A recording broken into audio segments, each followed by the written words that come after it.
Panis ka O, wag lang. na. Tinan mo siya. Ah, O, wag na. Hindi, Tingnan parang natin. hindi din naman kaya ng... Nadine Lustre nagsalita na sa pagkakasangkot niya sa grupo ng kulto sa Socorro Bayanihan Services Incorporated sa Surigao del Norte na pinamumunuan ni Senior Aguila at ito ang kanyang naging revelasyon.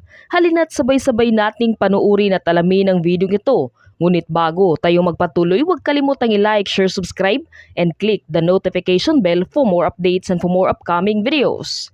Maraming salamat!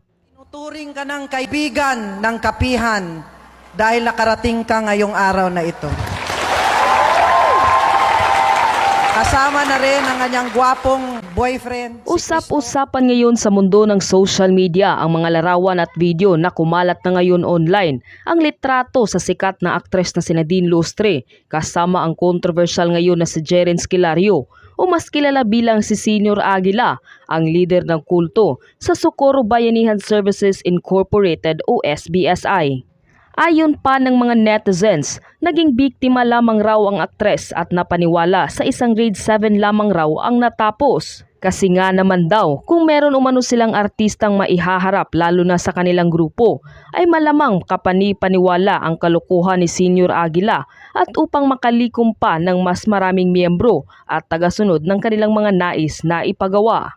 Matatandaan ring ibinulgar ni Senator Risa Hontiveros na isa umano ito sa kanyang mga sikreto upang mas maging matatag pa at kapani-paniwala na siya ay isang maimpluwensyang tao. Si Senyor Aguila mismo, ang rapist ng mga bata, ang facilitator ng child marriage, ay nakatapak pa sa ating Senado at nagpapicture pa sa atin na mga senador. Sila po ay nagtatanim ng impluensya nila sa Manila at sa iba pang bahagi ng bansa. Ginagamit raw umano nito ang mga litrato na kanyang nalikom sa mga taong kilala at maimpluwensya upang siya ay paniwalaan at makalikom pa ng mas maraming miyembro.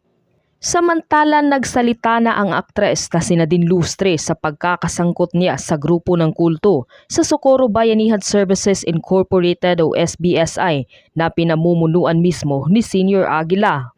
Ayon sa kanya, maski umano siya ay nagulat sa kinahahantungan ng grupo ni Senior Aguila, lalo na ang mga kumakalat ngayon na impormasyon na siya raw ay sangkot sa grupong ito. Wala umanong katotohanan ng mga balita na kumakalat ngayon online. Wala rin umano siyang panahon upang patulan pa ang mga ganitong isyu, lalo na't hindi na umano ito bago sa kanya. Wala na siyang ibang binanggit kung ano nga ba ang tunay na pakay nila doon sa sitiyo Kapihan kasama ang iba pang opisyalis at mga lider sa Socorro Bayanihan Services Incorporated o SBSI sa Surigao del Norte.